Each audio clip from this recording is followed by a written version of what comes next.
Shinobu, I have a question. Two huge men push each other for about 4 seconds, and it is Japan's national sport. Why?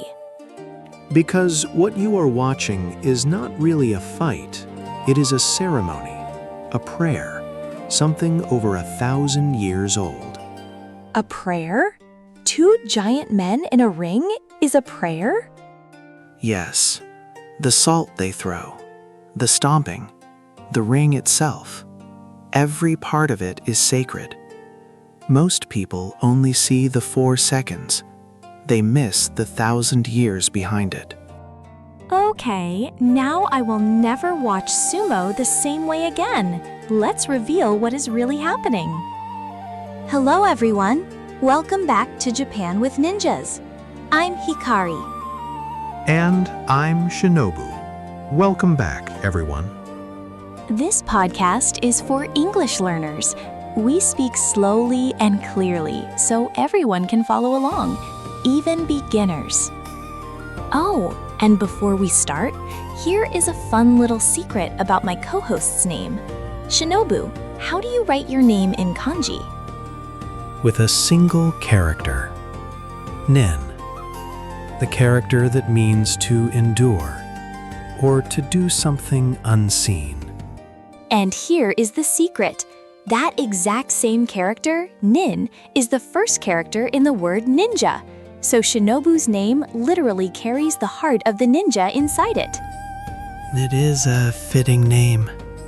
Quiet, patient, watching. Now, let's talk about something far bigger than me. Today's topic, sumo. And here is your thinking question. In your country, what is the oldest sport or tradition you know? Keep it in mind. Let's go. Okay, Shinobu, take us to the very beginning. How old is sumo really? Over 1,500 years, sumo appears in Japan's oldest history books, written more than 1,000 years ago. And in those books, the very first sumo match is fought between two gods. The first sumo wrestlers were gods, not humans? According to legend, yes, the gods wrestled to decide who would rule the land of Japan. So from the very start, sumo was connected to the gods, to Shinto, Japan's native religion. So sumo did not begin as a sport at all. It began as something religious? Exactly. For hundreds of years, sumo was performed at shrines as a ritual. Farmers wrestled to pray for a good harvest. The result was believed to please the gods and bring a rich autumn. So the match was a prayer for rice and crops. Win or lose, you are thanking the gods.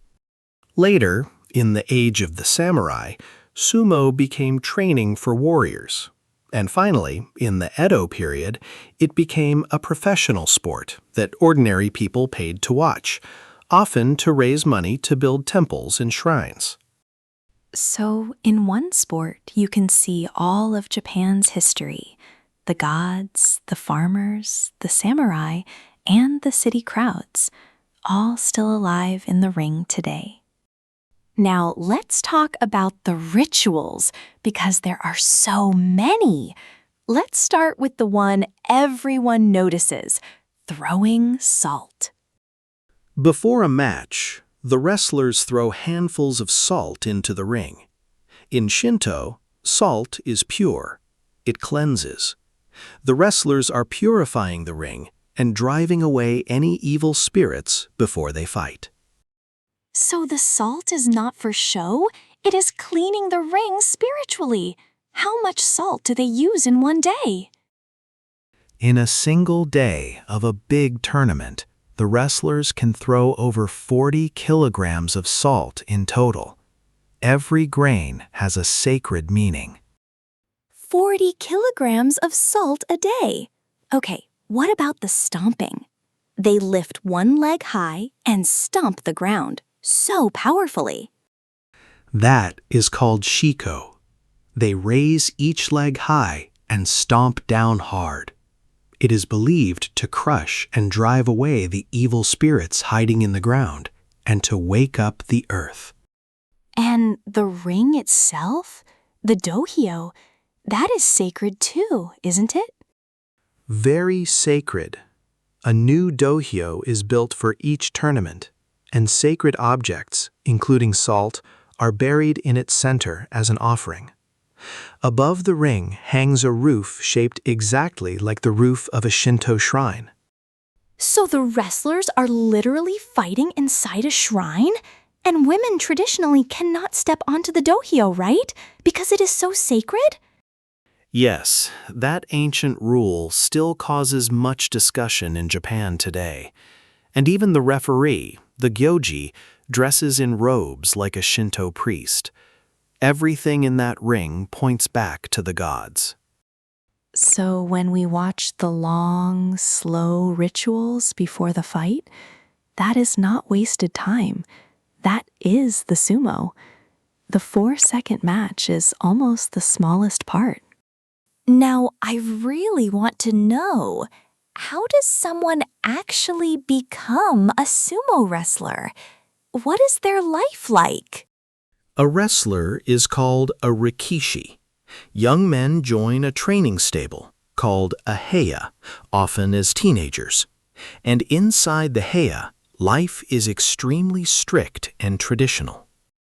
Strict how? The junior wrestlers wake before dawn to train for hours on empty stomachs. They cook, clean, and serve the senior wrestlers. The senior you are, the more respect and comfort you receive. It is a pure hierarchy.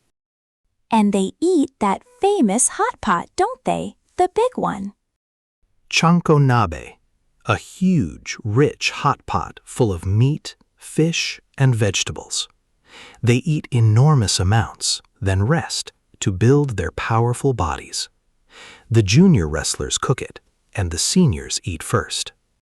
And here is something that always amazes me. There are no weight classes in sumo, right? None at all. A wrestler weighing 100 kilograms might face one weighing 200. This is why technique, speed, and balance matter just as much as size. A smaller, faster rikishi can absolutely defeat a giant. No weight classes? So it is not only about being the biggest, it is about skill. That makes every match exciting and unpredictable. And the wrestlers live this tradition completely. They wear the top-knot hairstyle, called the chanme, and traditional clothes in public, even when they are not fighting. The life never stops. Finally, let's talk about the very top, the ranking system, and the highest title of all. All wrestlers are ranked on an official list called the banzuke. You climb it by winning. And at the very top sits the highest rank in sumo, the yokozuna, the grand champion. The yokozuna. And becoming one is incredibly rare, isn't it? Extremely rare. In over 250 years, only a small number of men have ever held the rank. And here is what surprises people most. A yokozuna can never be demoted. Never demoted? Even if he starts losing? Even then. Because the yokozuna is not just a strong wrestler. He must represent dignity, grace, and honor itself. So if a yokozuna can no longer perform at the highest level, he is expected to retire rather than be lowered. So the title is about honor, not just winning. You leave at the top with dignity. That is a very Japanese idea. And one more surprise. Some of the greatest yokozuna in recent history were not born in Japan. Champions have come from Mongolia, and the first foreign yokozuna came from Hawaii. Sumo has quietly become international. So this ancient, sacred, deeply Japanese sport now welcomes champions from all over the world, from 2 wrestling gods to the entire planet. All right, time to review everything we learned about sumo today. 1. Sumo is over 1,500 years old. In legend, the first match was fought between gods as a Shinto ritual to please them. 2. Farmers wrestled to pray for a good harvest. Later, it became samurai training, then a professional sport in the Edo period. 3.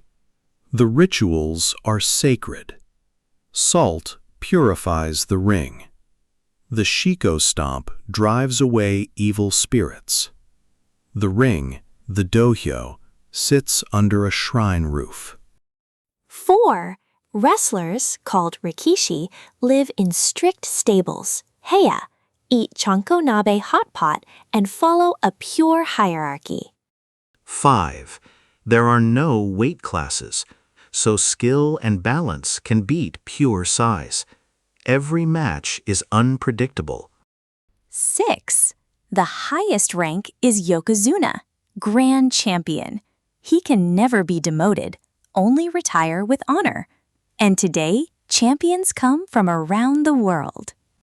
So, the next time you see those 4 seconds, remember the 1,500 years and the gods standing quietly behind them.